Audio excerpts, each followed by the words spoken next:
Olá, sejam bem-vindos ao Iluministas, o videocast que debate o setor energético com clareza.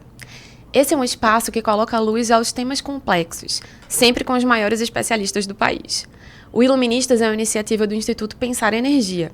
Eu sou Juliana Melcop e nesta segunda temporada vamos discutir um tema fundamental para o desenvolvimento do Brasil: reformar antes do colapso. Uma jornada para decifrar, traduzir e provocar a reforma estrutural do setor elétrico. Para isso, trouxemos 3 especialistas para o debate. Gostaria de dar as boas-vindas a Gerson Kelman, ex-diretor da Agência Nacional de Energia Elétrica, a ANEEL, Reginaldo Medeiros, ex-presidente da Associação Brasileira dos Comercializadores de Energia, a Abracel, e Luiz Maurer, ex-consultor de energia do Banco Mundial. Para enriquecer a discussão, também está conosco Edivaldo Santana, ex-diretor da ANEEL e consultor em regulação energética. Sejam bem-vindos. E eu vou abrir esse debate com a primeira pergunta. Na verdade, a gente está passando, por uma alteração semi-estrutural, no setor, com a medida provisória 1300, que recentemente, foi publicada. Mas eu tenho uma pergunta que talvez seja um pouco anterior a isso. Essa crise que a gente fala, e discute há muito tempo, mesmo antes da publicação da MP, ela é real? Ou são apenas pequenos incêndios que a gente está apagando, e discutindo, mas não tem uma crise estrutural? Gerson, passo para você a bola. Bem, inicialmente eu quero agradecer o convite, dizer da minha satisfação de estar sendo aqui entrevistado por você, Juliana, de ter aqui o companheiro de tantos anos, Edivaldo, Luiz Maurer, também de 300 anos, e o Reginaldo. É um privilégio estar aqui num grupo tão seleto. A resposta à sua pergunta é sim, temos uma crise gravíssima na minha percepção, muito grave. Assim, de uma forma sintética, nós tivemos a crise de 2001, que resultou numa reforma do setor, que todos sabem, em 2004, boa, que resultou no mecanismo de contratação de longo prazo. Nós só tínhamos essencialmente hidrelétricas e termoelétricas, e a solução muito, na minha opinião, correta ao diagnóstico que tínhamos então. Passados 20 anos, evolução de novas tecnologias e incentivos, subsídios que foram criados de uma forma inicialmente muito virtuosa, com boas intenções, e que, como qualquer incentivo, qualquer subsídio, deve ter data para começar e terminar, mas que se criaram nesse meio de caminho os lobbies, os grupos de interesses e tal, que acharam o caminho fácil no Congresso para fazer política energética e mais que política energética, até decisões técnicas energéticas na forma de leis, e tudo isso levou a uma situação em que o custo do setor elétrico, o custo do sistema, o custo de garantir energia elétrica para as pessoas tem subido. Então nós temos um sistema cujo custo global tem subido. E, além disso, tem uma alocação de custos muito ruim. Porque, essencialmente, o aumento de ofertas de energia ou das linhas de transmissão não decorre de um real aumento da atividade econômica do país, de um real aumento de carga, e sim de uma migração de consumidores do ambiente cativo para o livre.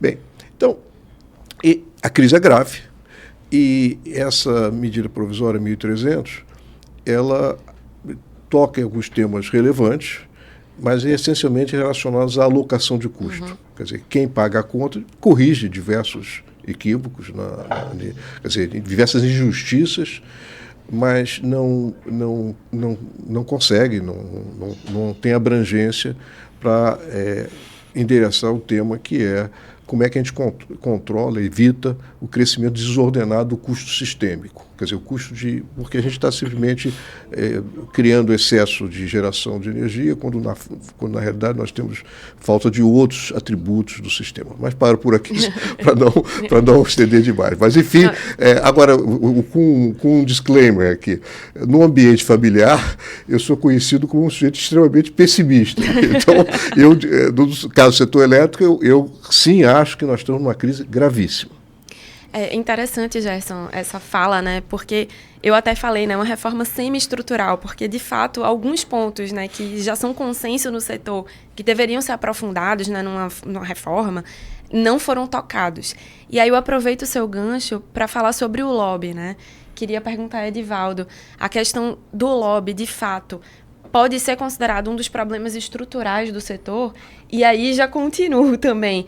A MP 1300, ela enfim, foi alardeada como restrita, né, a determinados pontos para tentar evitar que esse lobby pudesse avançar, né, enfim, desfigurar o projeto que inicialmente foi pensado pelo governo.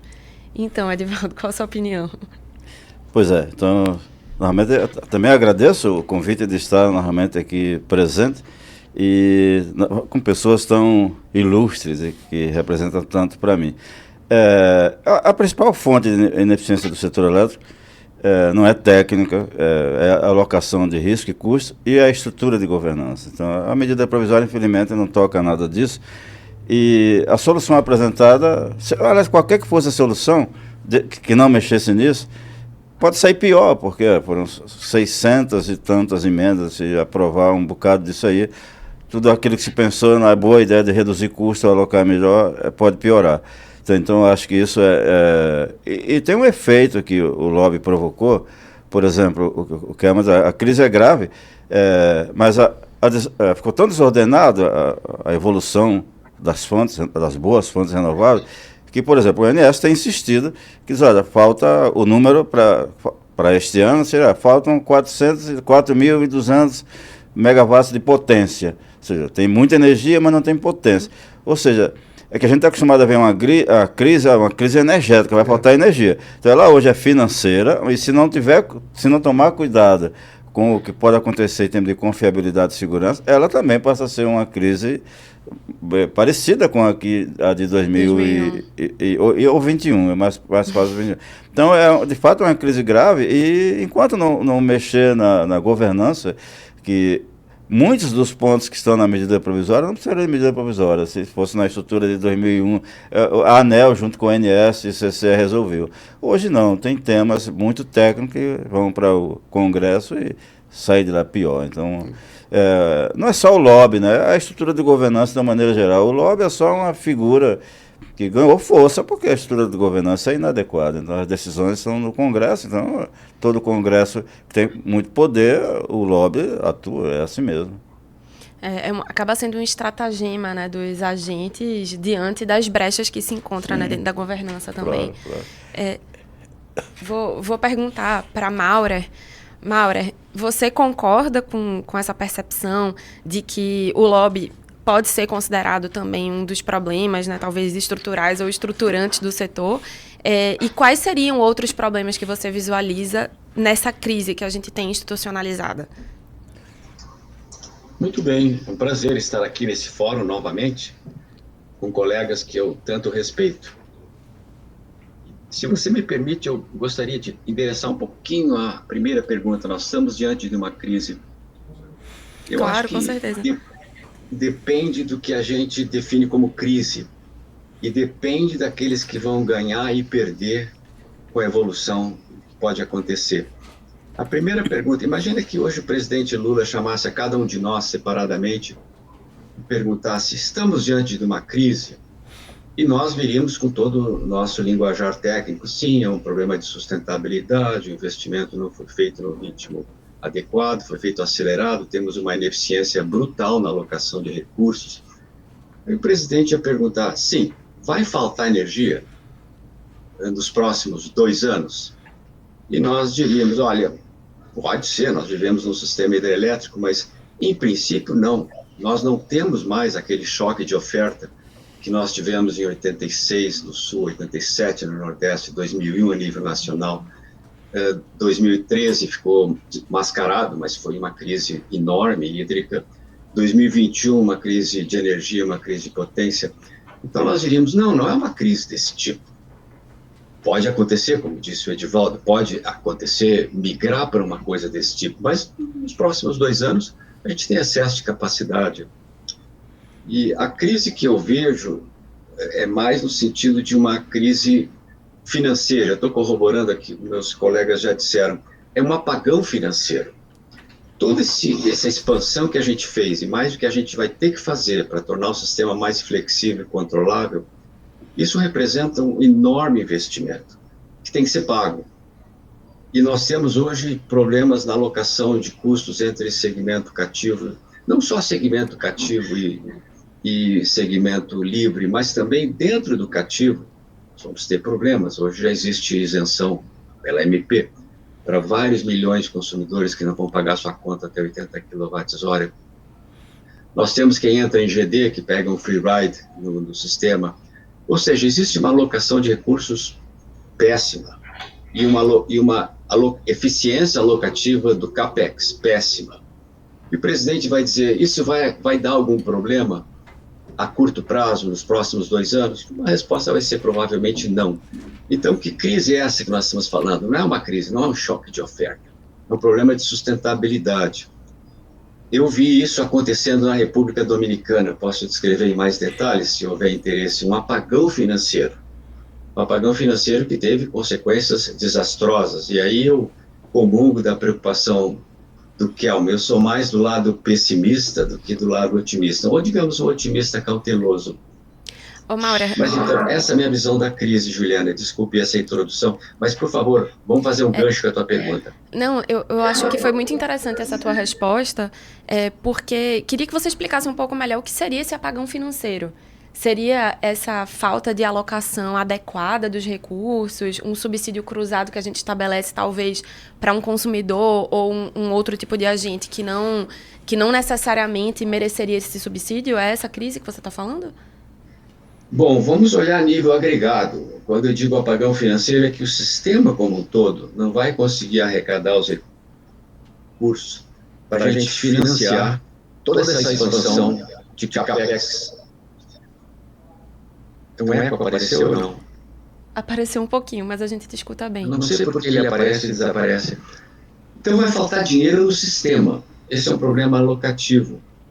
Obviamente que alguns agentes vão se sentir prejudicados. Por exemplo, esse pessoal que investiu e está sendo curtailed vai querer uma compensação por isso. Uhum. Nós temos uma série de outras coisas ainda no pipeline, por exemplo, vamos financiar plantas de hidrogênio verde que sejam produzidas com etanol no Nordeste. Nós temos toda a questão do offshore. Tem um monte de pendurucalhos que vão aumentar esse custo de capital. E eu acho que vai faltar dinheiro no sistema. As distribuidoras, seja com o provedor de última instância ou o Mercado Livre, se você somar toda a receita disso aí, vai faltar dinheiro. Tanto é que a CDE está se acumulando. Uhum. E me lembra isso, os mais antigos aqui da mesa, exceto você, eu acho que todos se lembram, da CRC, da Conta de Resultados a Compensar, que foi criada lá nos idos de início dos 1990, que era justamente um acumulado da falta de dinheiro que o sistema não conseguia gerar para cumprir suas obrigações. Então, aquilo que o consumidor não conseguia pagar para obter aquela remuneração legal de 10% ia sendo acumulada. E depois de muitos anos, quando o setor quis ser reestruturado, isso aí teve que ser empurrado para o contribuinte. Então, eu tenho esse receio que a gente vai chegar no momento de que a conta vai ficar tão grande, que você vai ter que fazer alguma coisa para tornar esse sistema bancável, financeiramente interessante. Porque os investidores também vão olhar e dizer, pô, não vou querer mais entrar nisso. A Enel já disse, olha, não sei se eu vou querer entrar continuando produzindo energia solar no Nordeste. Então você vai chegar no momento em que você vai começar a sentir falta de dinheiro no sistema, dinheiro circulando nesse sistema como um todo. O problema alocativo que você colocou, ele agrava, porque ele torna os winners and losers, os ganhadores e perdedores, muito mais evidentes. E os perdedores, obviamente, vão ficar muito tristes, eles vão querer voltar à situação original. Todo mundo concorda que existem subsídios, mas quando você quer tirar os subsídios da autoprodução, você viu a reação que houve em resposta a esse MP 1300. Ninguém quer perder os seus subsídios. E hoje, na situação atual, dessa situação de falta de sustentabilidade, tem muitos que ganham. Não são poucos que ganham. Muitos que ganham que vão sentir os seus direitos violados. Então, você vai ter uma crise financeira que vai ser seguida de uma crise de judicialização. que pode, tomara que eu esteja errado, causar uma parálise no setor. Acho que muito interessante isso. Eu queria falar com o Reginaldo agora, que trabalhou muitos anos, né, à frente de uma associação, e as associações, claro, né, defendem os seus associados. E aí, Reginaldo, queria ver a sua percepção, né, em relação à minha impressão de que muitos problemas que a gente tem hoje no setor é porque o setor acabou virando uma colcha de retalhos, né? A gente não consegue dialogar, às vezes, entender a consequência que uma determinada ação, né, de que um determinado benefício ou subsídio, ao ser instituído, gera em todo o setor, né? Como, enfim, em todos os agentes, como algo interligado. Então, queria saber a sua percepção, Reginaldo. Você acha que isso é algo que as associações deveriam tratar, se isso de fato é um problema, se você tem uma percepção diferente da minha, ou se isso é um problema de governança como um todo e que as associações não têm um papel relevante diante dessa situação? Em primeiro lugar, sem dizer também da minha satisfação aqui, estar com pessoas que viveram parte da história do setor, excetuando a Juliana, evidentemente. Eu sempre, aqui na mesa, aqui, no debate aqui, temos alguns Forrest Gump do setor. Assim, pessoas que estavam lá no racionamento, o Luiz Maurer estava lá no Recebe, Edivaldo estava lá na ANEEL, quando aconteceu várias crises do setor, eu acompanhei de alguma forma tudo isso. Eu vejo assim, as associações, né, e o lobby do setor como uma representação de interesse. Agora, olhando para a história, assim, as mudanças bem-sucedidas que nós tivemos foi porque o governo teve a liderança do processo. Então, o que eu vejo hoje assim, primeiro é que o governo tem um projeto parcial de reforma do setor, ele devia ter um projeto muito abrangente de reforma do setor, como foi o projeto Recebe, como foi a visão que o governo Fernando Henrique tinha depois do racionamento, e como foi a visão que o primeiro governo Lula teve de como a gente caminharia para a expansão da oferta. E ali se procurou dar um encaminhamento para todas as respostas. Então, no momento em que o governo não lidera o setor, e esse é o problema, que ele deveria, primeiro, antes de apresentar qualquer reforma, ouvir todos os interessados e meio que sinalizar, vamos construir um futuro melhor para todos. É isso que nós estamos vendo lá na frente. E aí, cada interesse específico, nós vamos negociar com um período de transição. No momento em que, e não é esse o governo, há muito tempo outros governos não tiveram essa visão sobre o setor de energia elétrica. Nós não temos um projeto de país, assim como nós não temos um projeto do setor elétrico. As coisas não funcionam.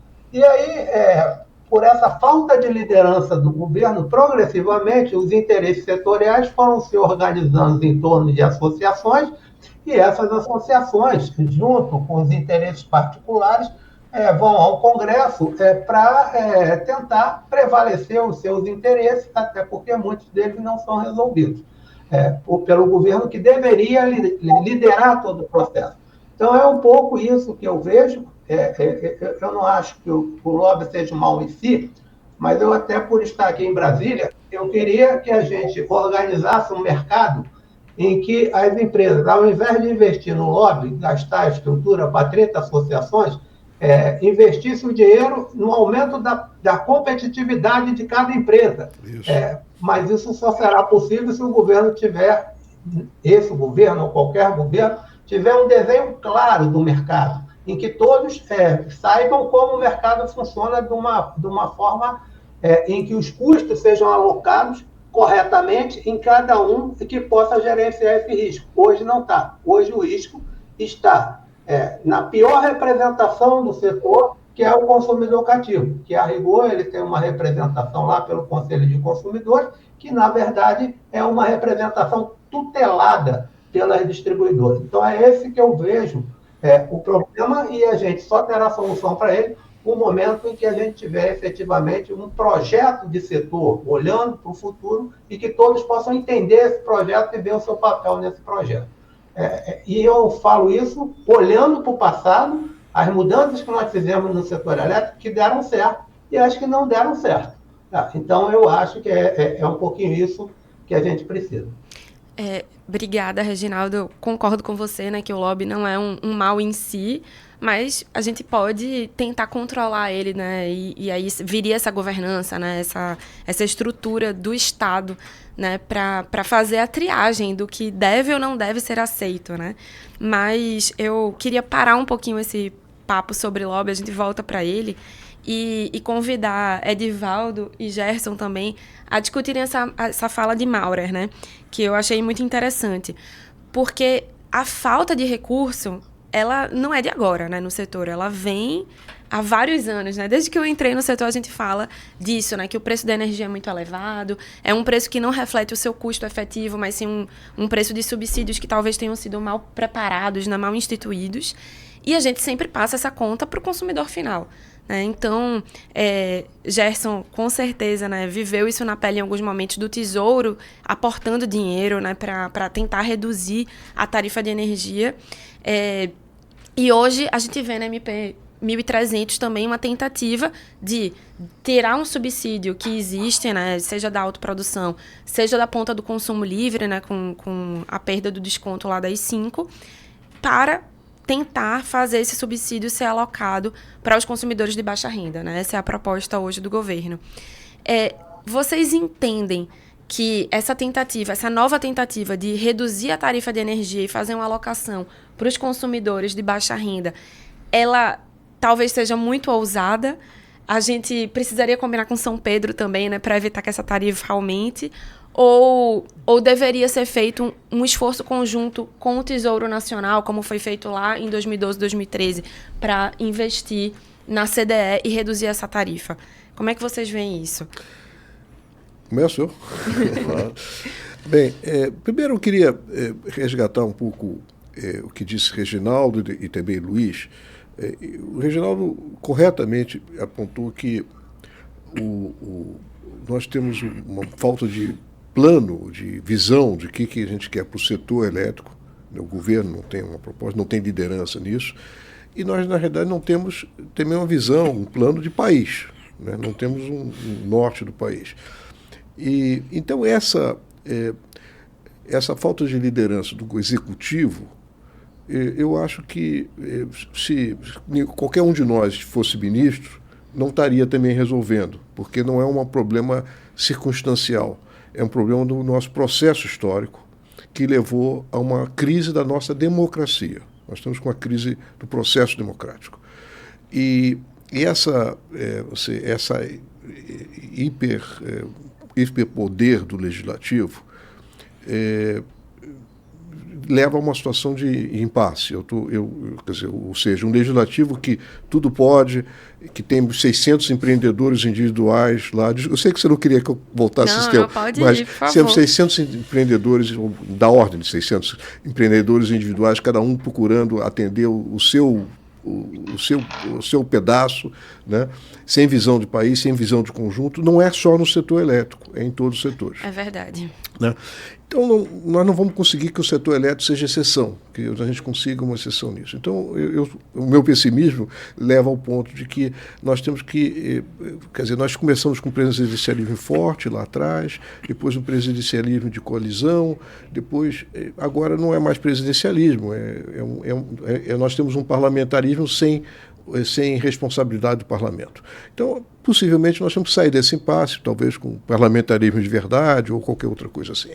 Bom, vou aproveitar para fazer uma provocação, Gerson, então, né? Aproveitando que eu tenho 2 ex-diretores da ANEEL aqui, vocês entendem que... Porque esse lobby, né, do Congresso, o Congresso descobriu o setor elétrico até bem depois de outros setores, né? A gente tem uma linguagem um pouco mais difícil, talvez, era mais refratário, né, a esse tipo de ponderação, né, de ingerência do Congresso.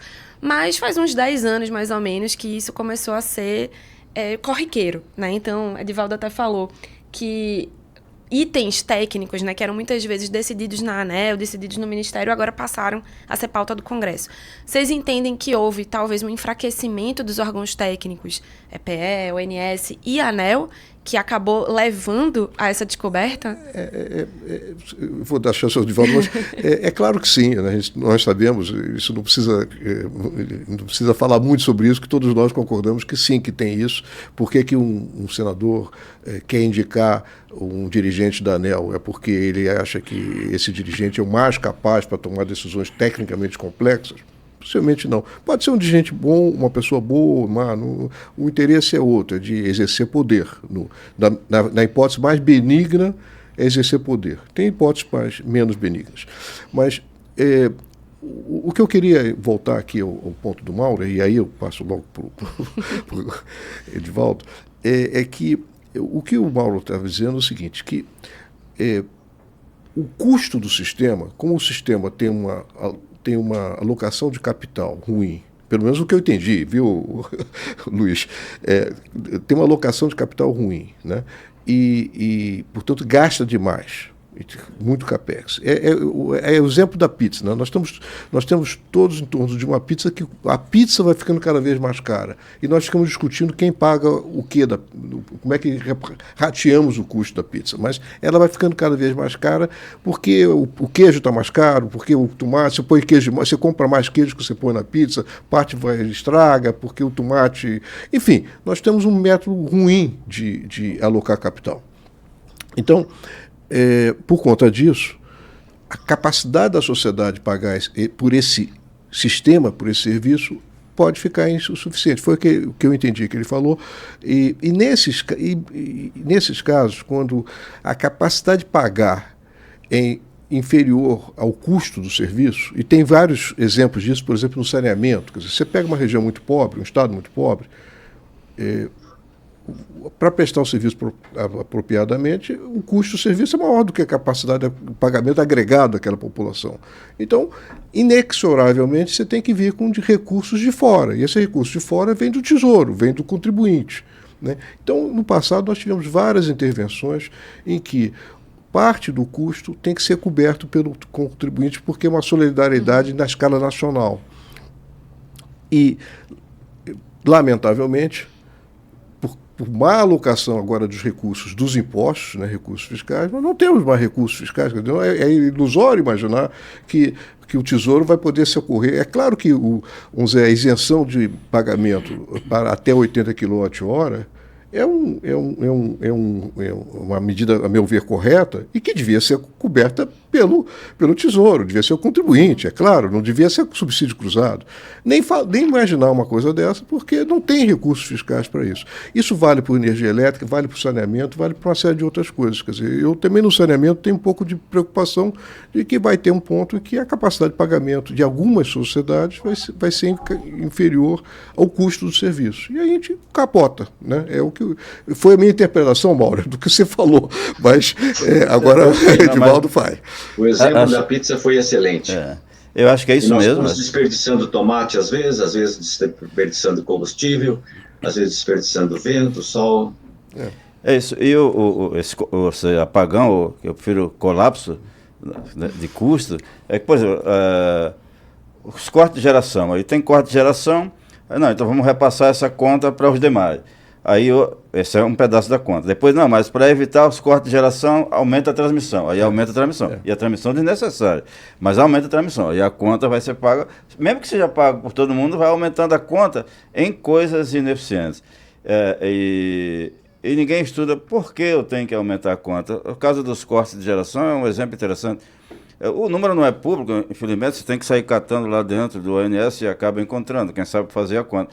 Mas, em maio, 90% do corte de geração foram motivados por razões energéticas. Significa não tem carga. Se a transmissão for infinita, não vai resolver o problema. Vai se gastar em transmissão, vai ter um leilão aí, com linha em corrente contínua, etc. É esta eficiência que falta para resolver o problema. É isso que o Mauro diz. Se for só agregando custo, a medida provisória é essa. Infelizmente, ela não reduz custos, ela vai aumentar os custos. A matriz ela ficou de tal forma, renovável, limpa e tal, mas ela é de tal forma adequada que para mantê-la de pé, você tem que gastar com térmica ou mais reservatório, aí mais custo. Então, você vai agregando só custos. É isso que o Reginaldo quer. Alguém tem que pensar como fazer isso. Aí o Luiz Mário falou uma coisa que eu não tinha me dado conta. De fato, se chegar para o presidente do Senado, o presidente da Câmara, o presidente da República, vai ter crise, a pergunta que ele vai fazer é, não vai faltar energia? Não, não vai, então toca o barco, não tem problema nenhum. E não é esse, lá na frente o problema pode ficar gravíssimo, porque as pessoas não vão conseguir suportar pagar tanta conta daqui a mais 4, 5 anos. Então é a tendência mesmo de um colapso.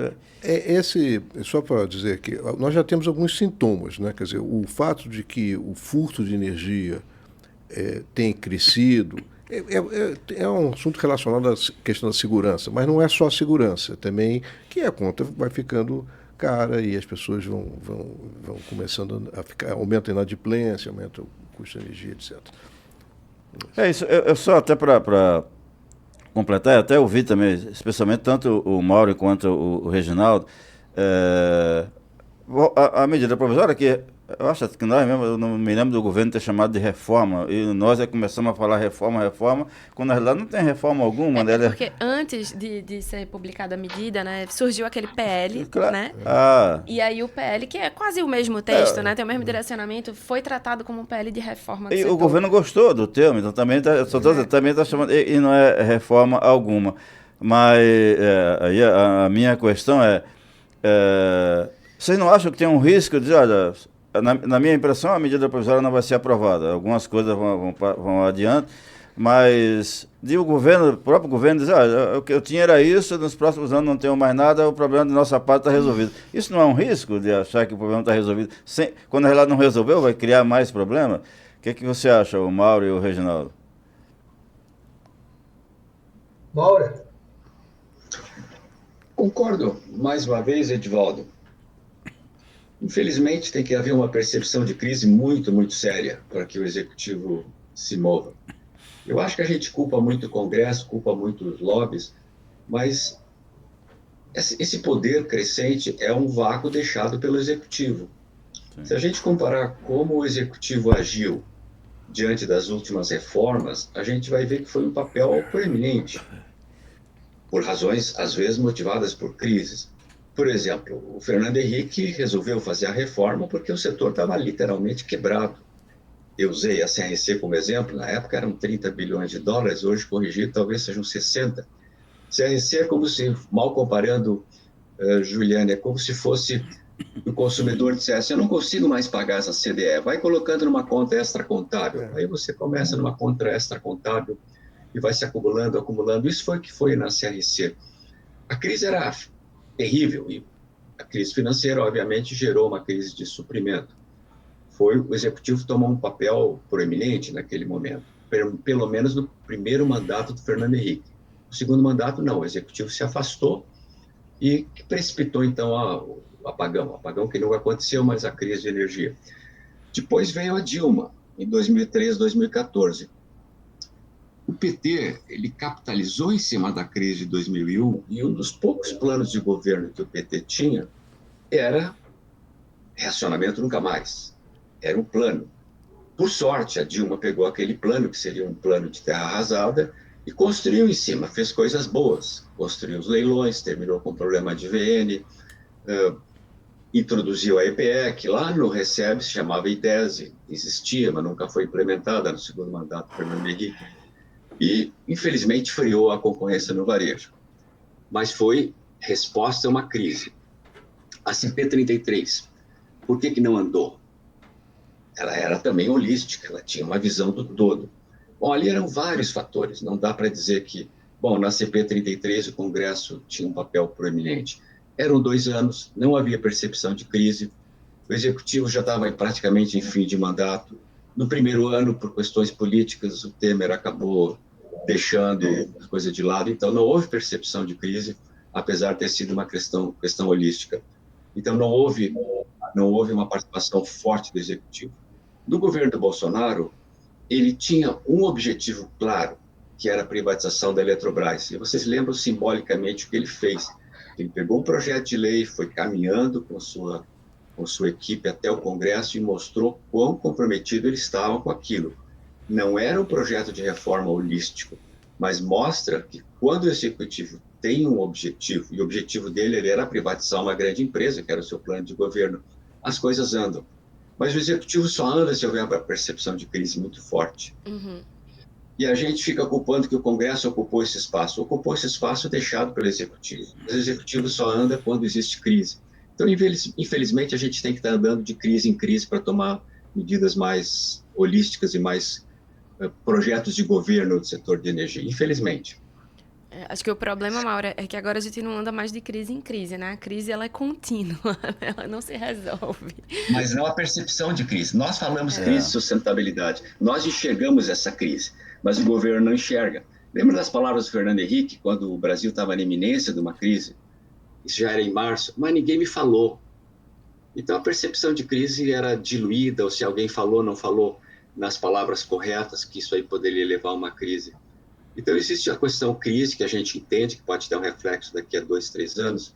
Existe uma percepção de crise, como o político vai reagir, como isso vai se manifestar, qual vai ser a patologia dessa crise no seu fim de mandato.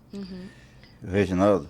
Eu quero falar sobre um ponto aqui que, pelo menos da minha forma de olhar, é liderança. Entendeu? Nós tínhamos uma crise financeira enorme no setor. Aí um dia veio o governo Itamar Franco e colocou o Eliseu Rezende na presidência da Eletrobras. O Eliseu Rezende falou para o Itamar Franco: o primeiro problema que eu tenho que resolver não é da Eletrobras. O primeiro problema que eu tenho que resolver é a crise financeira do setor. Fez uma medida, o governo fez uma medida, o Eliseu Rezende ficou 38 dias no Congresso Nacional, desequalizou a tarifa, que isso é um palavrão, pouca gente ouve falar disso, mas era uma tarifa única para o Brasil todo, indutora de ineficiência, e isso saneou financeiramente o setor. Aquilo ali pedia uma reforma, que era a continuidade disso. E aí eu vou mencionar uma pessoa aqui, que é o Peter Greiner, que ficou lá enchendo o saco do ministro Raimundo Brito, que a gente precisava contratar uma consultora para fazer um grande projeto de reforma do setor, e eu estava no ministério, eu era o substituto do Peter lá no ministério, e foi a veemência do Peter que impediu que a gente privatizasse as empresas sem que tivesse um modelo estrutural organizado. Claro que isso foi possível a partir da regulamentação do artigo 175 da Constituição e da criação da ANEEL, mas tudo fazia parte de um pacote. E aí o projeto Recebe, ele tinha um roteiro que depois foi implantado pela ANEEL nos 2, 3 primeiros anos da ANEEL, que foi dando sequência àquilo que estava escrito lá pelo projeto Recebe. Infelizmente, a gente não concluiu todo o ciclo, porque uma parte do problema era termos, no modelo estatal, 23 obras paralisadas por muitos anos, e essas obras não foram retomadas, acabou dando no racionamento. Não teve tempo de concluir as obras. Tá? E no racionamento, nós também tivemos uma liderança muito grande do ministro Pedro Parente, que não só gerenciou o racionamento muito bem, como também apresentou uma proposta. Aí depois nós tivemos o primeiro governo Lula, que a ministra Dilma dialogou com o setor, arranjou pessoas certas e fez uma proposta objetiva daquele grande fantasma do racionamento. E desde então, a gente não tem tido mais uma liderança que insista nessa necessidade de a gente fazer mudanças estruturais. E aí a gente não implanta mudanças estruturais. Então, vocês falam do lobby aqui. Nós tivemos, no início de tudo isso, o PL 1917, antes da consulta pública 33. Aquele projeto era abrangente, ele resolvia um monte de problema. Mas não foi uma iniciativa do governo, foi uma iniciativa do parlamento, que a partir de uma proposta, que boa parte das ideias que estão lá foram produzidas pelo Edivaldo, num trabalho que a Abracel contratou do Edivaldo, e trabalhamos com outros especialistas do setor que discutiu aquilo, e não era uma reforma sem sentido, mas era uma iniciativa do parlamento.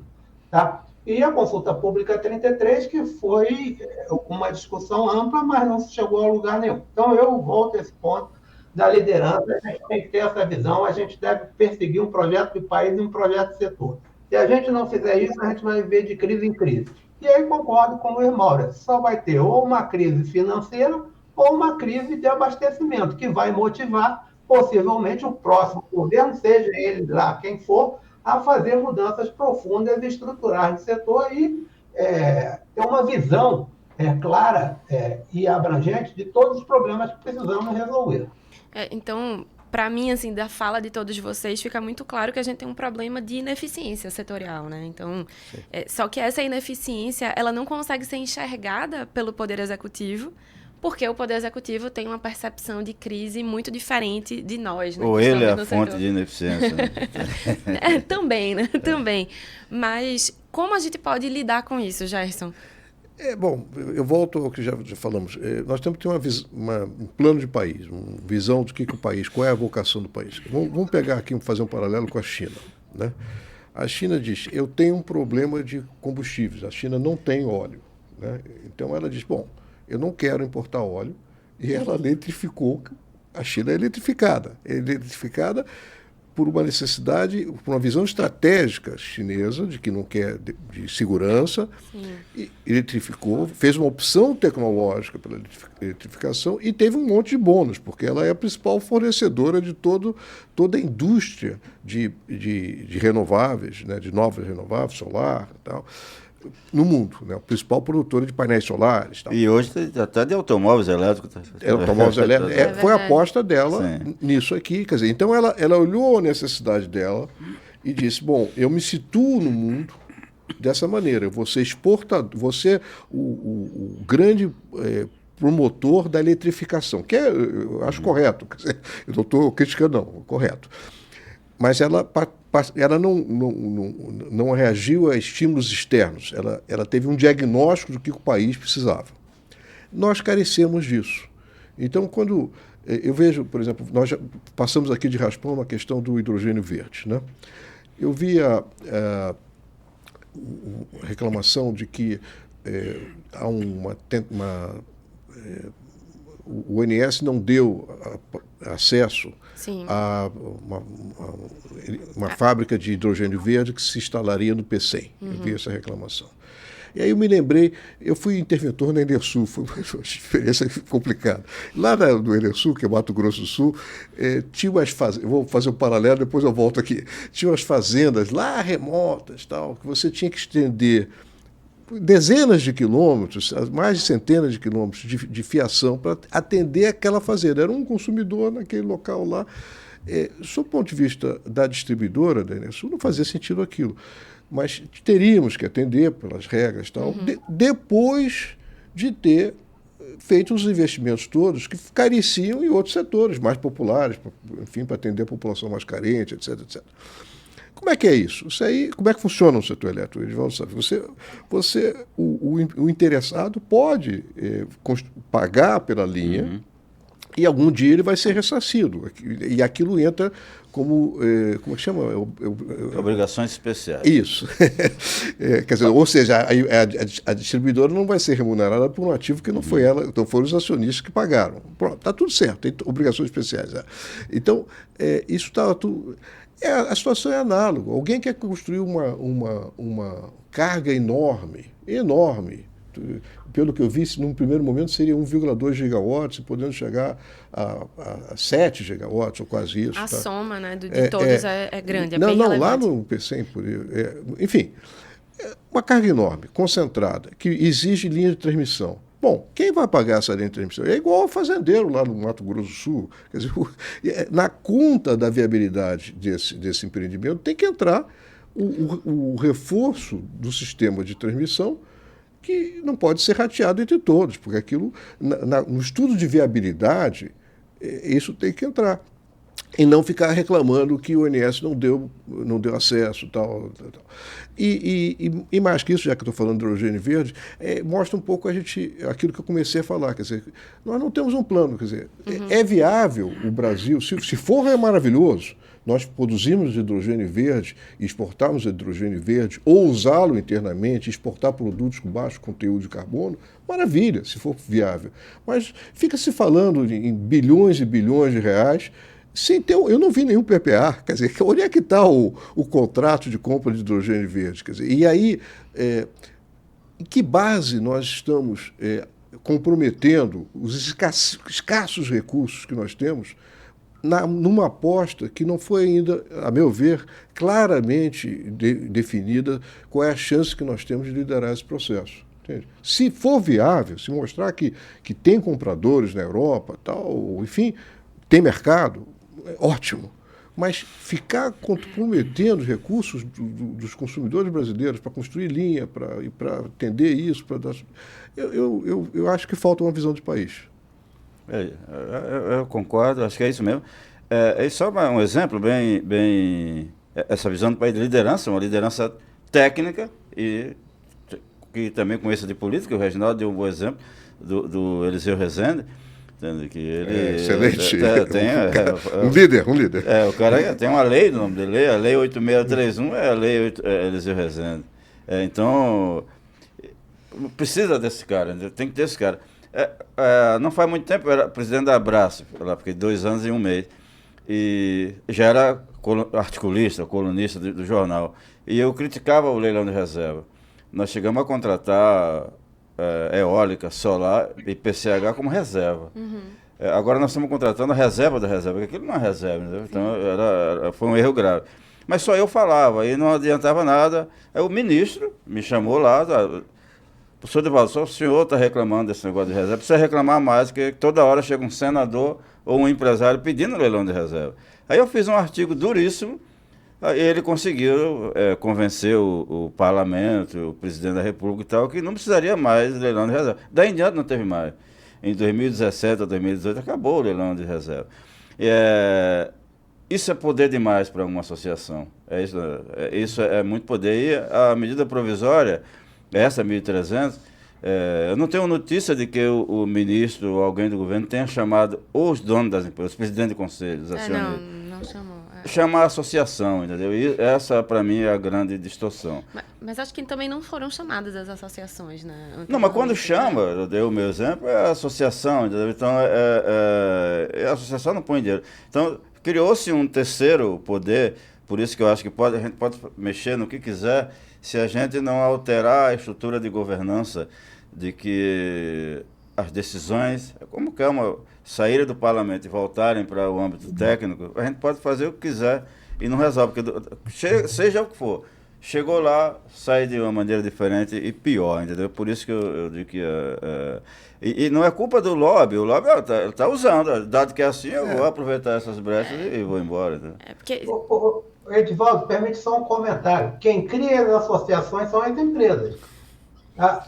Então, elas criam várias associações. Por quê? Porque boa parte delas são grupos econômicos que querem maximizar o ganho, e elas maximizam o ganho atuando ora na comercialização, ora na distribuição. A associação não existe por si só, ela é criada pelas empresas. Sim, chegamos ao ponto, o projeto de lei da ambiental teve uma carta aberta. As empresas e associações cujo rótulo é a defesa do meio ambiente, energia nova e renovável, estão lá, assinaram a lista entendeu? Então tem o rótulo, mas faz o contrário. Os porta-vozes, o governo chama de porta-voz da COP30, assinaram a carta. Entendeu? Então virou uma parafernália de coisa que a gente não sabe no que isso vai dar. Que carta você está fazendo? A carta aberta que é no Estadão, em defesa do PL. Do licenciamento. Teve uma carta, mais de 500, porque você não está lá não? Eu escrevi um artigo. Eu vi. Você é como eu, a gente vai na física mesmo. Mas eu concordo, não concordo, então eu achei isso, nossa, será que não pensa que está jogando contra o seu próprio patrimônio, mas não quer nem saber, do outro lado já faz outras coisas. Isso é que eu acho que precisa ser resolvido, tem que ter pelo menos coerência. E outra coisa, no histórico, você sabe quando em 2001, no racionamento de 2001, 2002, tinha 4, 5 associações. Aí teve um acordo geral do setor elétrico que as empresas tiveram que renunciar, entrar na justiça e tal. Aí como é que começaram a surgir as associações.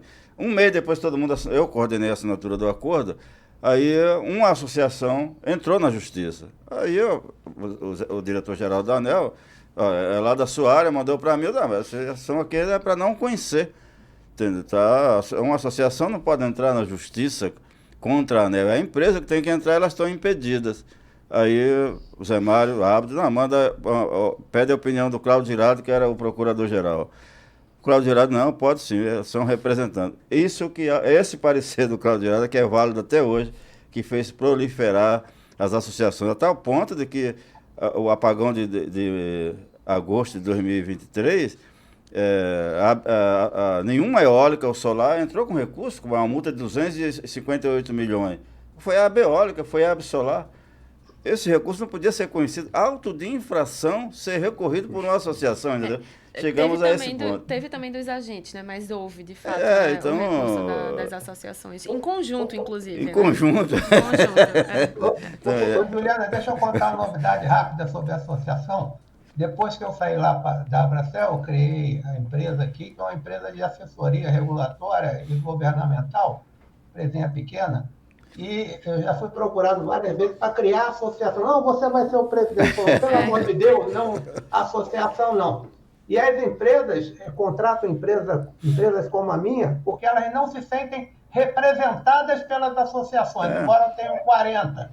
Tá? Porque elas se sentem que não são o interesse delas. Primeiro, ela tem que convencer a associação que o interesse delas é a mais importante pauta da associação. Aí falou, não, se não é, então eu vou criar uma nova associação. E eu sempre falo, não quero ser presidente de associação, já tem associação demais, e não vamos criar mais. Por quê? Assim como o comercializador, individualmente, cada um quer um PLD para chamar de seu, a empresa quer criar uma associação para chamar de sua, porque ela acha que a sua pauta tem que ser tocada. Então, Reginaldo, é uma novidade sobre esse mundo de lobby. E é contra-intuitivo, né? Lembra um ex-professor seu que foi ministro, Moreira Franco? Eu era da Abraço, o Reginaldo da Abraço. Foi uma reunião, um bando, 30 associações lá com ele. Ele ouviu todo mundo. Aí disse, mas vem cá, vocês não. Esse monte de associação, vocês não jogam contra você, não é melhor um só? Entendeu? O cara é inteligente, é verdade. Um bando lutando um contra o outro, mas não é melhor um só? Do jeito que vocês estão aí, é melhor para mim, para ele. Se eu atender a um, para mim. Tá... E é isso, mas é assim, as empresas. Eu também já fui procurado. Queremos criar uma associação, você não tem como ajudar a escrever o estatuto? Mas desse jeito aí. Acho que é muito patognomônico, né? Muito sintomático, né? A crise que a gente veio vivenciando, né? A gente tinha uma esfera muito técnica, né? Que era sempre a ANEEL, que discutia vários temas. Então, os associados, né? Os agentes, muitas vezes se sentiam mais livres para conversar com a ANEEL, encontravam um espaço de diálogo ali. E isso foi virando, né? E aí, primeiro a gente teve as ondas de judicialização, e aí lá 2007, 2008, a gente começou a ter muitas judicializações individuais, mas também via associação. E agora a gente já chegou numa segunda etapa, né? Que é a etapa do Congresso. Agora é o Congresso que evita essa judicialização, né? As empresas acabam recorrendo ao Congresso para lidar com os problemas e esquecem a ANEEL e muitas vezes esquecem o judiciário, porque também não é muito simples, né, lidar com o judiciário num tema tão complexo. Mas, Maurer, como é que você enxerga isso? A gente tem uma crise institucional, né, muito flagrante, mas a gente precisa resolver. Se a gente não consegue transparecer para o governo, né, para o executivo, essa percepção de crise, como é que a gente pode resolver isso? Qual seria a outra forma de solucionar o problema? Você tem alguma ideia? Só dar uma informação aqui. O Maurer já foi criador de associação. Ele criou a Abracel. Exatamente, Reginaldo. E era com esse objetivo. A gente se sentia subrepresentado. Era uma associação do bem. Todas. Curioso que falar, antes de entrar na tua pergunta, essa questão de associações, que tem muito a ver com a parte institucional. O Peter Greiner, quando montou a equipe de trabalho, ele não deixou associações participarem. Ele chamava os profissionais das empresas, os profissionais das associações. Por quê? Porque ele queria um debate técnico, ele queria uma certa barreira chinesa, que obviamente é impossível, Ele queria que o técnico da associação fosse lá usar argumentos técnicos. Ele não teria legitimidade perante um grupo tão grande de falar abobrinhas simplesmente porque ele estaria defendendo o interesse da sua associação. Então, dava mais legitimidade à questão técnica. Mas, fechado esse parênteses, o que a gente tem que fazer? Eu tenho discutido com pessoas que eu respeito muito, como, obviamente, o Edivaldo, com o Kelman, com o Menel. Será que é possível ter um projeto Recebe novamente? Será que é possível encontrar uma liderança, como o Reginaldo falou, liderança do Eliseu Rezende, depois do Peter Greiner, liderança da Dilma, do Bolsonaro para privatizar aquela empresa? Estou sendo absolutamente apolítico, estou citando políticos de todos os espectros. Será que é possível? E o que o pessoal tem me dito é, Luiz, não, acho que não é mais possível. Agora tem que ser fatiamento. E o fatiamento, eu vejo vantagens e desvantagens. O que o pessoal diz, o Congresso cresceu tanto porque você não consegue mais emplacar um projeto grande, holístico. Veja, por exemplo, o que aconteceu com a CP33. Eu não sei se esse argumento tem um pouco de profecia autorrealizável. O Congresso cresceu tanto porque o Executivo se recolheu. Como disse o Edivaldo, o Reginaldo falou, desde que a Dilma fez aquele grande projeto, com a sua liderança, o que houve mais? Porque não houve uma crise muito grande. Então a pergunta é, se a gente fatiasse, realmente fatiar fosse inevitável, se fosse impossível levar um projeto holístico, eu acho que pelo menos nesse processo de fatiamento, o governo deveria ter uma visão global, o plano poderia ser global, as coisas deveriam ser feitas no detalhe. Não seria, por exemplo, viável, na minha visão, você levar uma citação como vamos criar um provedor de última instância, sem ter já um capítulo detalhado de como seria esse provedor de última instância. Isso o Recebe seria inconcebível. O Recebe teria um relatório sobre provedor de última instância. A MP fala, podemos criar tarifas diferenciadas. Fosse no Recebe, haveria um relatório sobre tarifas diferenciadas. Então, eu acho, Juliana, que o fatiamento que a gente está usando agora como second best, já que o projetão Big Bang é inevitável, como é que ele poderia funcionar? Você veja que você leva hoje um projeto de um MP 1300 com 3 eixos para o Congresso e vem 600 emendas. Algumas a gente até pode chamar de jabuti, mas outras não são jabutis. Outras são coisas que se comunicam, que conversam com os assuntos que estão sendo tratados e que não estão nesse projeto de governo, pelo menos nessa MP. O que vai acontecer? Nessa hora de negociação, para você poder aprovar os 3 eixos, você provavelmente vai aprovar uma coisa de curtailment que não tem nada a ver com... Mas você vai ceder aqui, vai ser uma moeda de trocas. E a solução que você der para o curtailment, a solução que você der para a GD, não fazem parte dessa visão holística, assim, são simplesmente moedas de troca. Uhum. Então, eu, sem querer expressar meu pessimismo, eu acho que o fatiamento pode ser inevitável, mas se for feito um fatiamento sem a visão do todo, o governo vai ficar numa posição muito frágil na hora de negociar, tomar lá da cá. Por exemplo, qual é hoje a visão do governo sobre o curtailment, sobre GD, sobre a formação de preço no mercado? Isso tudo deveria ser, pelo menos, pensado. É o que o Reginaldo falou. Peter Greiner queria uma consultoria que olhasse todas as pecinhas juntas, como essas pecinhas do Lego formavam alguma coisa que não era disforme. Então, é o que eu penso, o fatiamento poderia até ser uma solução, se o Big Bang não for viável. Só seria viável no caso de uma crise, mas aí não havendo crise, será que o fatiamento é o second best? Sim, mas com certas condicionantes, com certas restrições, que pelo menos o governo, ao chegar lá e disser curtailment, como é que nós vamos negociar? Simplesmente não aceitar o face value que vier de um projeto do deputado A, B ou C. Torna o governo numa posição muito frágil na negociação, porque não tem a visão holística. Não tem visão holística e muitas vezes falta o fundamento técnico também, né? Que sempre ajudou o governo, né? Tem um fundamento técnico forte. E hoje em dia, como o Mauré falou, aparece ali aquela proposta, mas sem um estudo, né? Que que dê base, né, para a proposta em si. Então, entra tudo no jogo da discussão e da troca, né? Enfim, eu peço de um lado, dou do outro, né? Vou cedendo. Então, falta esse fundamento. Exatamente. Você vê, por exemplo, a privatização da Eletrobras. Era um plano do Bolsonaro. Tinha que privatizar uma grande empresa para mostrar serviço. Fazia parte do seu plano econômico. Mas olha o que entrou ali. Quanta coisa espúria. Os 8 gigawatts de térmicas funcionando na base e outras coisas, extensão do Proinfa. Você vê como houve necessidade de ceder. Ali o objetivo, ali não estou usando como um bom exemplo de visão holística, estou dando como um bom exemplo de liderança. Mas uma liderança sem a visão holística, uma MP sem a visão holística, vai levar num resultado que não é o second best. Reginaldo, o que é que você vê também aqui como solução para esse problema de ineficiência, de falta de liderança, que foram os 2 pontos principais, né, que a gente mapeou aqui na conversa? Eu quero fazer um contraponto aqui aos declaradamente pessimistas. Entendeu? Eu acho que se nós tivermos uma conjugação de elementos, eu acho que nesse governo não dá mais tempo, mas no próximo governo. Por exemplo, falou aqui presidente Lula. Se o presidente Lula me chamasse, eu fosse presidente, a primeira coisa nós temos que mudar a ANEEL. E eu quero lhe indicar 3 nomes: Luiz Mauro, Gerson Kelman e o Edivaldo. Escolhe um dos 3 para ser diretor-geral da ANEEL. Tá?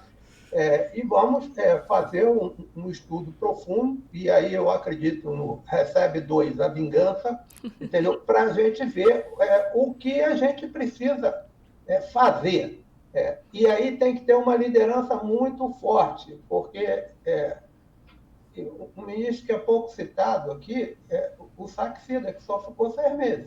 Ele começou algumas mudanças no setor, no caminho certo, e eu tenho certeza que se o presidente Bolsonaro tivesse escolhido o Saxida no início do governo, a solução para o setor elétrico seria diferente, porque muitas pessoas vão para o Ministério de Minas e Energia sem ter uma visão do que fazer. Aí ele cai na mão do quadro do Ministério. Fala, temos que mudar isso, temos que mudar aquilo, outro setor, temos que mudar tudo, e ninguém muda nada. Por exemplo, eu não quero ser ministro nunca aqui, mas se eu fosse ministro, eu arranjava 2 assessores. Um para fazer aquilo que eu acho que devia fazer, e o outro, assim, aqueles caras mais brilhantes do setor, que não resolvem nada, eu botava todos os problemas que me trouxesse para eles.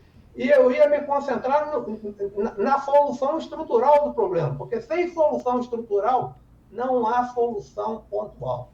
Então, assim, eu quero ser o otimista aqui da turma aqui, entendeu? Porque eu acho que é possível. O que falta é liderança e determinação de alguém que consiga convencer a todos que é preciso fazer mudança estrutural, sem a qual não funciona. O Mauro, inclusive, eu acho que o fatiamento, que é o que está se tentando o tempo inteiro, ele não resolve, ele pode piorar mais ainda. Eu lembro só que no Recebe, a gente está falando hoje em lobby das associações, mas pouco de nós teve tanta participação no Recebe quanto vocês dois. Eu participava pela universidade.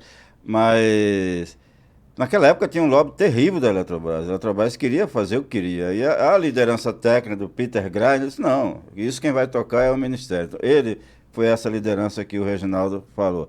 E ele, não, eu preciso de um cara, outro líder para conduzir isso. Tinha a consultoria, que o Luiz Mauro estava lá, mas chamou o Paixão, o Lindolfo Paixão. Já fala assim, você vai fazer esse troço acontecer em tal prazo. E era assim.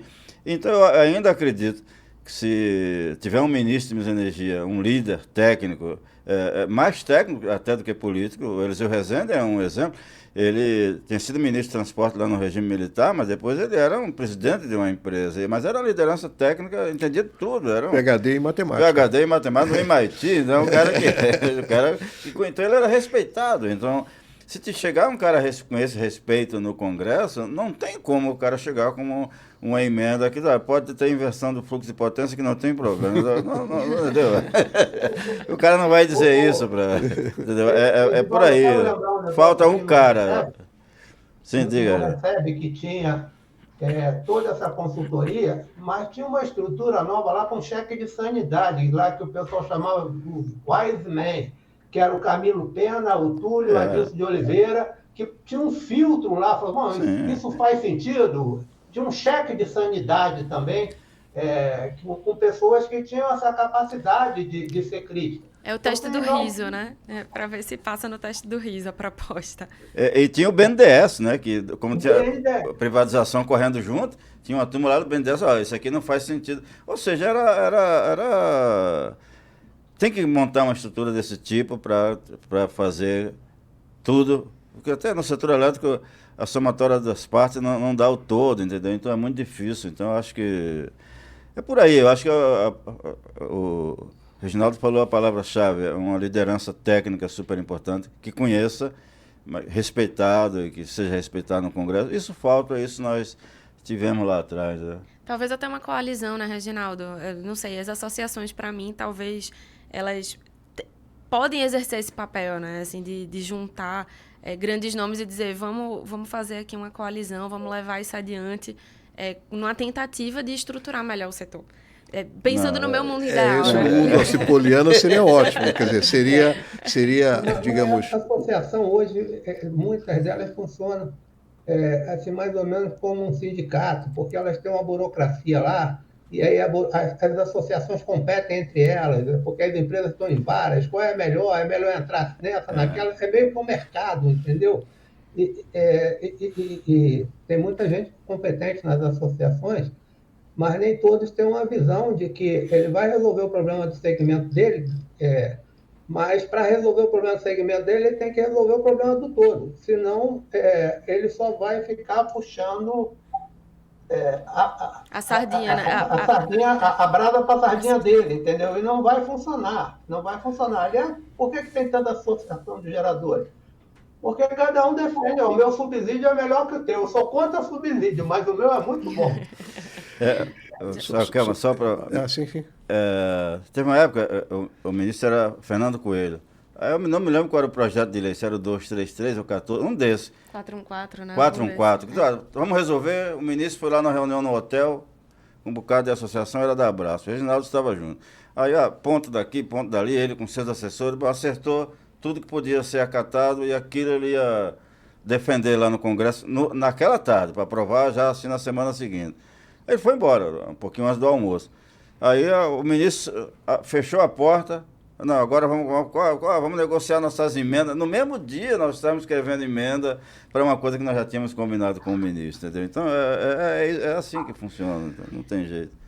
Dando só um pequeno toque de otimismo, se dentro do meu pessimismo, eu concordo com o Maurer que se o fatiamento for a única possibilidade, quer dizer, a gente não conseguir uma reforma holística, mas nós temos que ter uma solução holística e ter umas prioridades do que vai atacando. E no setor elétrico, mesmo no Chapa Branca, quer dizer, na EPE, no próprio Ministério, temos, e na ANEEL, certamente, nós temos pessoas de muita competência, né? Assim, o meu toque de otimismo meio poliana é dizer o seguinte, por exemplo, nós, antes de começar essa discussão com a Câmara ligada, nós estamos discutindo aqui o supridor de última instância. Eu aqui confessando a minha dúvida sobre como é que ia funcionar isso, como é que, se vai ser uma conta única da energia e do fio, se vai ser separado, se for separado, como é que faz com o sujeito que não paga a conta da energia. Enfim, nós estamos discutindo qual é a arquitetura, como é que é isso. Na medida provisória, isso foi remetido para uma regulação que virá para frente, né? Eu resisto a acreditar que não tem alguém chapa branca que já pensou isso tudo, que já tem isso formulado, mas que de alguma forma, por alguma razão, não teve espaço para apresentar. Então, assim, vamos dizer, poderia atenuar um pouco essa dificuldade que nós temos, não resolver, mas atenuar, se a minha hipótese estiver verdadeira, isto é, que tem alguém que, quer dizer, talvez no Ministério, nós temos pessoas muito competentes, não vou citar nomes para não ofender os que não forem citados, mas pessoas que eu admiro, se já tem isso equacionado, se tivesse um modelo e que dissesse, não, nós não estamos aqui colocando porque não é a hora ainda, é um assunto para ANEEL e tal, talvez desse mais robustez que o Maurer falou. Entendeu? Tem razão. Fale. Não, aqui caiu aqui. Ah, Você travou, né? Voltou. Mas acho que faz muito sentido. Mas eu não sei se existe, né? Eu estou só, assim, com wishful thinking, achando que talvez exista. Provável que sim. Só uma resposta para essa sua questão, Kelma. A Abracel contratou um estudo, e nós apresentamos lá, quando eu era presidente da Abracel, há 4 anos atrás, com todas as alternativas do supridor de última instância. Se eu quiser, eu te passo. Para quê? Para o governo tomar a decisão. Ó, você tem esse caminho, quais são os prós e os contras? Você tem esse caminho, quais são os prós e os contras? E alguém tem que tomar a decisão. E está lá para o governo. Então, esse é um problema também, porque o governo ele existe para arbitrar conflito e tomar decisões. Ele tem que tomar decisões. E hoje, o governo também, muitas vezes, ele é partícipe disso. Aí ele fala assim, ó, vamos criar um grupo de trabalho, mas esses problemas já foram estudados. Até hoje, até o Luiz Mauro está no projeto aqui, está se discutindo se nós vamos ter despacho por oferta de preço ou despacho por modelo. Isso é uma discussão que já foi discutido muitos anos no setor. Lá na época do Recebe a Luz e Pool, Tight Pool, que era um pouco dessa discussão, e até hoje se discute isso. E agora a CCE contratou um mega estudo para continuar estudando o problema, que antes já foi estudado por um P&D estratégico da ENGIE, mas precisa tomar decisão. Então, muitos dos problemas estão estudados. Deixa eu só pegar uma carona aqui e contar aqui um negócio. Quando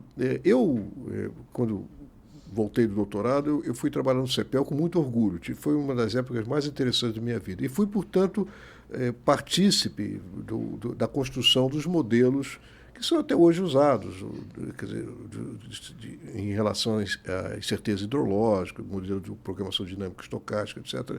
Isso fazia parte da equipe do CEPEL. Quando eu estava na ANEEL, muitos anos depois, né, o Edivaldo era meu companheiro lá, eu propus que disse assim, olha, nós tem um problema aqui com modelos matemáticos, eles são agregados, são um sistema equivalente, nós precisamos ter sistemas individualizados, que, por exemplo, já existem no mundo, eu cito a PCR, o Mário saiu do CEPEL, ele era meu companheiro do CEPEL, e foi para o PCR e fez o modelo desagregado e tal, mas tem outras empresas, enfim, tem isso. Disponível, e nós não podemos ficar presos por relações de poder. Sabe?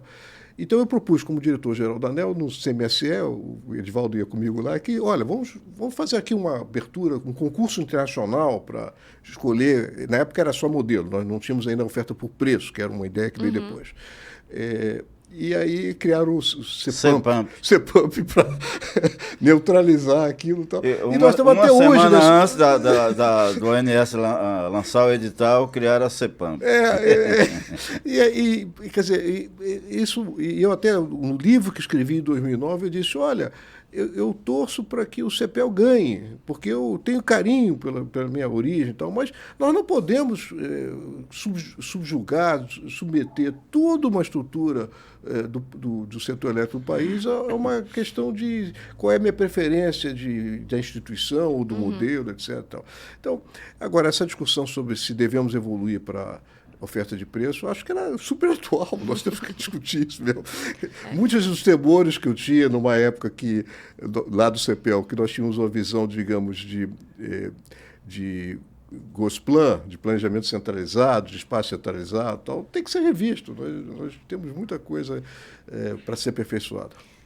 Agora, puxando já para o final, né, aproveitando que o ministro Saxida foi citado aqui por Reginaldo, é interessante porque a equipe técnica do próprio Saxida falou algumas vezes, né, ter conhecimento da espiral da morte, e aí isso dialoga, né, Maurer, com essa ideia de crise profunda, e eu escutei deles, né, que só dava para lidar com os problemas do setor quando essa espiral de fato se concretizasse, né, ou seja, a gente tivesse um colapso real. O que o Maurer disse. Exatamente, né, vai chegar nesse colapso real.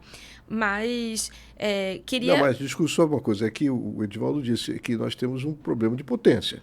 Então, não precisa ser um problema de energético, claro, para deflagrar a espoleta. Pode ser um problema de potência. Pode ser.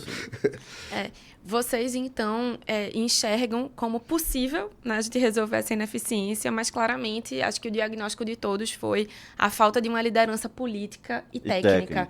Né, para resolver. Então, vocês têm mais algum ponto para trazer sobre isso? Vamos fazer esse fechamento aqui, talvez com otimismo, né, Gerson? Um pouco de otimismo. Não, então eu aposto no Reginaldo, eu indico ele para ministro de Minas e Energia, porque ele é o único otimista entre nós e precisamos de alguma liderança. E vocês entram na ANEEL, né? Porque aí Reginaldo já vai levar vocês para a diretoria da ANEEL de novo, junto com o Maurer, e aí eu acho que resolve o problema. Mas eu quero resgatar um ponto aqui do início da nossa conversa, que eu acho que a MP que o governo mandou lá para o Congresso foi a possível. Se ela for aprovada na forma que ela está, eu acho que ela resolve uma parte dos problemas. Se a gente quer alguma coisa fatiada, assim, tem muita crítica à MP, mas muita crítica de lobby, cada um tem os seus interesses. Mas muitas coisas que tem na MP, temos dúvidas, etc. e tal, na minha avaliação, vai no caminho correto. Eu quero dizer que eu também, porque tenho a mesma percepção. Eu já escrevi, inclusive, sobre isso. Tem alguns problemas que eu chamei de... Olha, tem pegadinhas, porque ela tem que ser aprovada como a Reginaldo, como ela foi mandada lá. Se puxar mais para cá e para lá, e toda aquela... que é quase impossível. Por isso que esse é o grande problema. Mas eu também um pouco de pessimismo quanto à estrutura de governança, mas aquilo que o Kelman falou, a casa do supridor de última instância. Será que alguém já estudou isso? Eu acho que sim. Eu acho que a hora que está aprovado, está liberado para regulamentar. Tem gente na ANEEL com esse problema bem diagnosticado, com soluções de como resolver. Como a própria, uma semana depois da MP, já saiu a nota técnica com implementa do jeito que está, a diretoria vai aprovar a qualquer momento. Então, acho que tem gente... O ONS tem o controle total do que está acontecendo com o requisito de potência, até o ponto de ter sugerido no documento público, faça-se o leilão anual de potência. O governo resolveu fazer um leilão só para contratar diversas fontes para até 2030. E o ONS nota atrás, e se não precisar em 2027, o que nós vamos fazer com contratar? Então Aliás, um pequeno, desculpe o parênteses aqui, elogio o ONS na análise do fenômeno lá de agosto de 23, né? Foi claríssimo, bem feito, muito bom. Então acho que tem a área técnica, tem o problema na mão, mas, como eu disse, não adianta a área técnica ter o problema na mão se a gente não consegue resolvê-lo no Congresso. Bom, chegamos ao fim de mais um episódio da segunda temporada do Iluministas, Reformar antes do colapso. Agradeço imensamente aos nossos convidados, Gerson Kelman, Reginaldo Medeiros e Luiz Maurer, pela profundidade nas discussões. Agradeço também ao nosso debatedor, Edivaldo Santana. Não esqueçam de acessar nosso portal e nos seguir nas redes sociais e no YouTube. Lembrando que o Iluministas é uma realização do Instituto Pensar Energia. Nos vemos no próximo episódio. Até lá!